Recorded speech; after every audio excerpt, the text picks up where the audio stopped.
শুভ দ্বীপ্রহর sir. আবার আমরা মুখোমুখি বসার সৌভাগ্য পেলাম।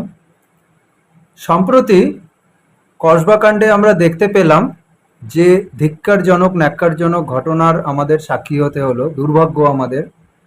এর আগেও আরজিকর কাণ্ডেও একই ঘটনা ঘটলো, হয়তো এক নয়, হয়তো আলাদা, কিন্তু তবুও মূল যে ব্যাপারটা, সেই অত্যাচারের পার্টটা কিন্তু একই। তো এক্ষেত্রে আমার জিজ্ঞাস্য আপনার কাছে, আইনের কাছে, যে এই যে আন্দোলন হচ্ছে, ইভেন আমি আপনারও একটা পোস্ট দেখলাম, আপনি যেখানে আইনজীবীদের এই অপরাধীদের সপক্ষে দাঁড়াতে মানে না দাঁড়াতে অনুরোধ করছেন।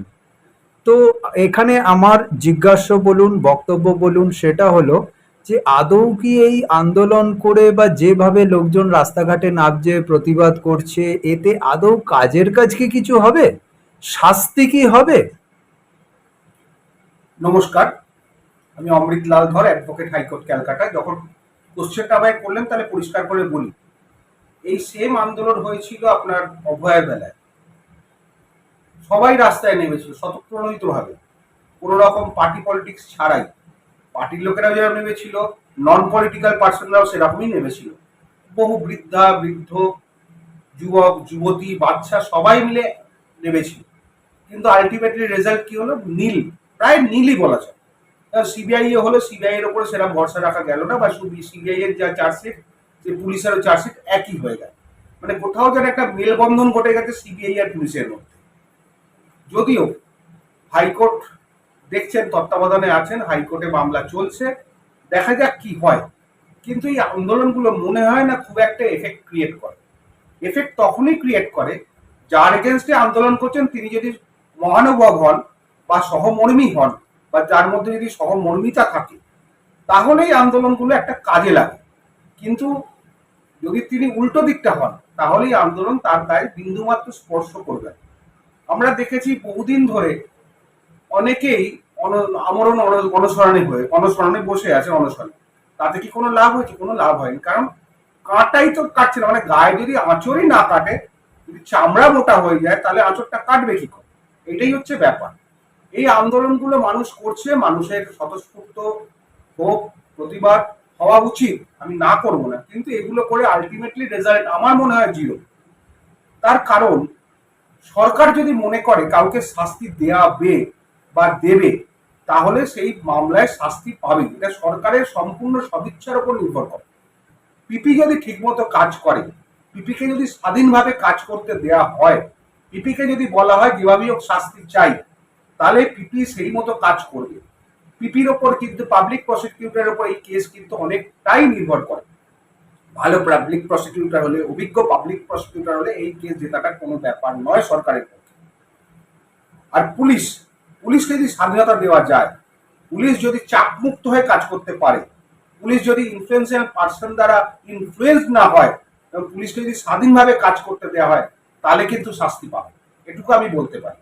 কারণ সকলের মনেই একটা ক্ষোভ আছে, বিক্ষোভ আছে, পুলিশই হোক, সাধারণ মানুষই হোক, জনতাই হোক, পলিটিক্যাল পার্সনস হোক, যে কোনো পার্টির লোকেরই হোক, প্রত্যেকের মধ্যেই কিন্তু আরজিকর নিয়ে যেরকম ক্ষোভের সঞ্চার হয়েছিল, এইটা নিয়েও মারাত্মক ক্ষোভের সঞ্চার হয়েছে।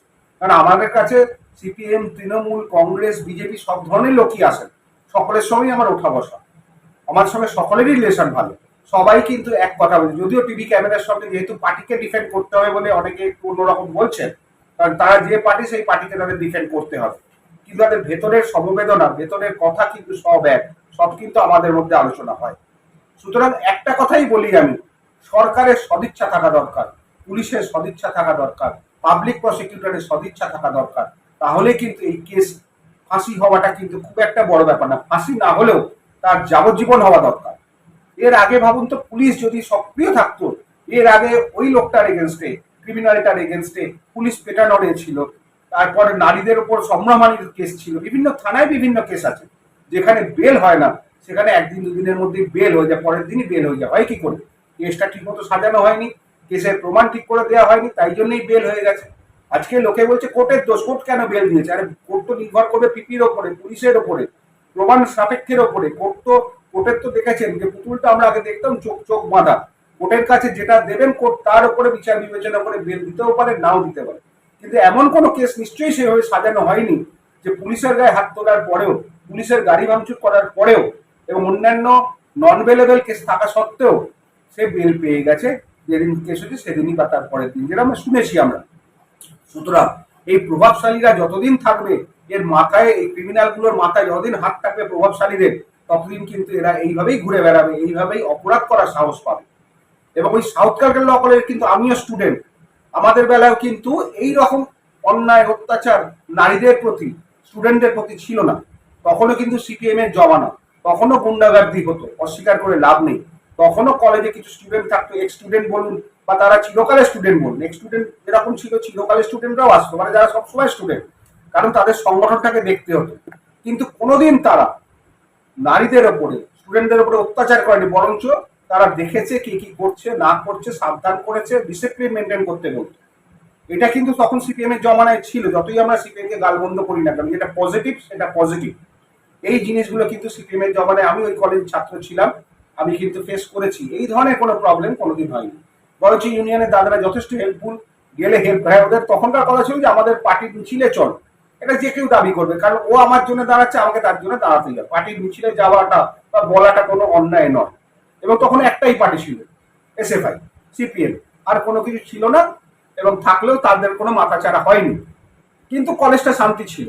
তখন প্রিন্সিপাল ছিল সামথিং, আমি নামটা ভুলে যাচ্ছি, খুব কড়া প্রিন্সিপাল, তপতি সেনগুপ্ত, রাইট? মানে বাঘে গরুতে এক ঘাটে জল খেত, মানে খুব ডিসিপ্লিন, এবং খুব উনি স্টুডেন্টদেরকে ডিসিপ্লিনের মধ্যে রাখতেন এবং স্টুডেন্টরাও তার কথা শুনত। এবং সেই সময় আমরা করেছি, আমরা আন্দোলনও করেছি, মাঝে মাঝে করিনি যে তা নয়, কিন্তু সেটা একটা মানে মেনে, ডিসিপ্লিন মেনে, কোনোদিন কাউকে ইনসাল্ট করিনি আমরা। আন্দোলন যেটুকু করতে হয় করেছি, কিছু কিছু সময় আন্দোলন দরকার পরে করেছি। সুতরাং আমার মনে হয় যদি সরকারের সদিচ্ছা না থাকে, পিপি পুলিশের সদিচ্ছা না থাকে, এই মামলাও কিন্তু অভয়ের মতোই হয়ে যায়। ধন্যবাদ, ধন্যবাদ স্যার।